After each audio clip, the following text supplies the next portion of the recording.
Արցախի նախագահի պաշտոնակատարի կողմից Կարեն Շաքարյանին դրված հերոսի կոչումը անվավեր համարվեց։ Դրան անդրադարձել էր Պաշտպանության նախարար Սուրեն Պապիկյանը, նշելով, որ ինքը այդպիսի ինստիտուտ չի ճանաչում, նկատի ունենալով Արցախի նախագահի ինստիտուտը, եւ որևէ մեկը չի կարող մարտական ուղի անցած մարդուց վերցնել իր պարգևը, իր կոչումը հերոսի։ Գիտեք, նախ բնական է, որ Արցախի նախագահի պաշտոնակատարը իրավունք ունի նման որոշում կայացնելու եւ կայացրել է արդարացի որոշում, ինչ վերաբերում է Սուրեն Պապիկյանի բնութագրմանը, իրեն երևի պետք է հիշեցնել, որ երբ իրենք խմբերով, խմբակներով այցելում էին Արցախ եւ պաշտոնական ընդունելության արժանանում հենց Արցախի իշխանությունների կողմից ու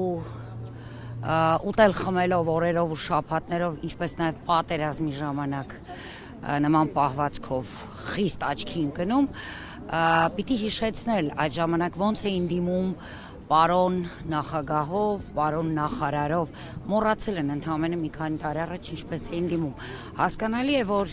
հիմա այլևս իրենց բարեկամ կամ իրենց հրահանգ տվող ադրբեջանական իշխանությունների կողմից չունեն նման ցուցում կամ ունեն նման արգելանք, որպեսզի չճանաչեն, բայց իրենց տեսակն է այդպիսին։ Կարճ ժամանակ առաջ ճանաչում էին, հիմա չէ, նորմալ է, իրենք այդպիսին են, իրենք ճամբարափոխ են, իրենք արժեքներ քանդող են ու փոխող են, այնպես որ նորմալ է իրենց պարագայում։ Բայց այդուհանդերձ հասարակության կողմից էլ միանշանակ չընդունվեց պարոն Դանելյանի այդ քայլը, նշելով, որ ամեն դեպքում Կարեն Շաքարյանը մարտական ուղի անցած անձնավորություն է եւ որ այո, քաղաքական նկատառումներից ելնելով այդուհանդերձ չպիտի այդ որոշումը Մարտական ուղի անցած խնդիր չկա, այո, ընդունում եմ, չնայած ես անձամբ իրեն չեմ ճանաչում, չեմ էլ տեսել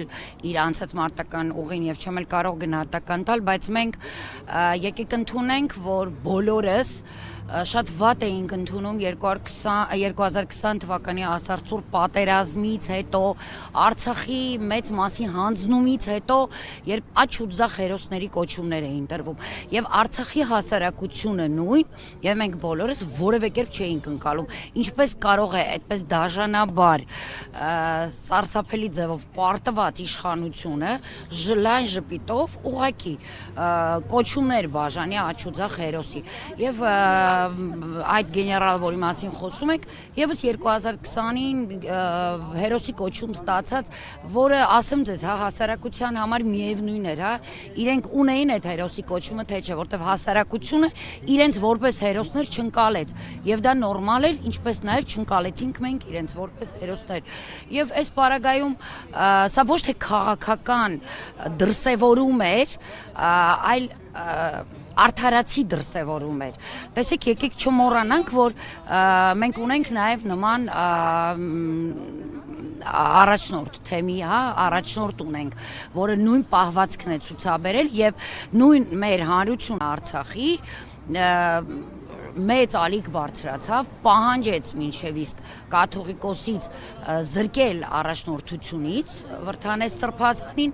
եւ հիմա այնպես չի, որ ժամանակ է անցել ու մոռացել է հանրությունը կամ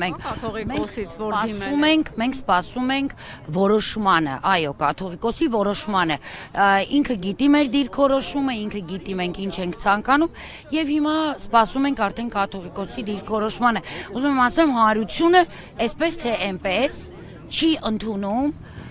այս իշխանությունների ձեռք սեղմող արցախցիներին։ Իդեպ մամուլում տեղեկություններ էին տարածվում, որ Կարեն Շաքարյանին, այսպես ասած, կրոնական ներողություն, քաղաքական իմաստով փոփոխել է կամ որպեսզի անցնի իշխանությունների կողմը հենց Վրդանես Սրբազանը։ Հնարավոր է, որովհետև Վրդանես Սրբազանի հետ տեղահանումից հետո մենք բոլորս ենք հանդիպումներ ունեցել, իհարկե դա մեր առաջի հենց ցանկությունն էր վազել այսպես մեր առաջնորդի մոտ եւ առաջնորդությունը հենց իրենից ստանալ կամ մեր գործողությունների օրհնությունը հենց իրենից ստանալ, բնական է, նորմալ է, որ շփումը հենց այդպեսին է եղել առաջնորդի հետ թեմի, բայց չեմ կարող ասել կոնկրետ այդ անձի հետ կապված ինչպիսին է եղել, հնարավոր է, որովհետև մեր որևէ առաջարկներին մենք այդպես էլ գործնական հետևանքը Սրբազանի կողմից չտեսանք, մասնակցությունը իդեպ ոչ քաղաքական գործընթացների մասին է խոսքը, բայց նաև լսում էինք, որ ինչ որ խմբերի հետ, ինչ որ անձանց հետ ինքը գնում է հանդիպումների, միգուցե հենց այդ խմբերից կամ անձանցից մեկն էլ հենց եղել է այդ գեներալը։ Եվ գերիներ վերադարձան Հայաստան, ինչ է կարծում, երբ է հնարավոր Արցախի ռազմաքաղաքական ղեկավարության վերադարձ կլինի որևէ փուլում, թե ոչ, թե արդյոք Ադրբեջանը նրանց համար այլ պահանջներ կարող է ներկայացնել Հայաստանին։ Գիտեք, նախ մեծ ուրախություն է իրոք, երբ մեր 4 հայրենակիցները արդեն իրենց ընտանիքներում են կամ ամեն դեպքում տեսակցել են արդեն իրենց հարազատներին, բայց եկեք սթափ դատենք, դուրս գանք այդ էյֆորիայից, այդ ոգևորությունից ու հասկանանք, որ Հայաստանը որևէ ու առավելևս այս իշխանությունները որևէ դերակատարություն չունեին այդ հարցում եւ սա ընդհանրապես Ադրբեջանի ցանկության արդյունքն էր։ Միակ բանը մենք շատ լավ գիտենք վարձկանների հետ փոփոխությունը, հաջորդ ներողություն այսօր հերքեց, որ այդ իրողությունները մեկը մյուսի հետ կապ։ Առավել եւս ես հենց ի սկզբանե չեմ էլ ընկալել այդ իրողությունները եւ ինձ համար շատ ավելի ընկալելի էր հենց առաջի իմ ռեակցիան եղել է նա, որ այստեղ Հայաստանի իշխանությունների որևէ, այսպես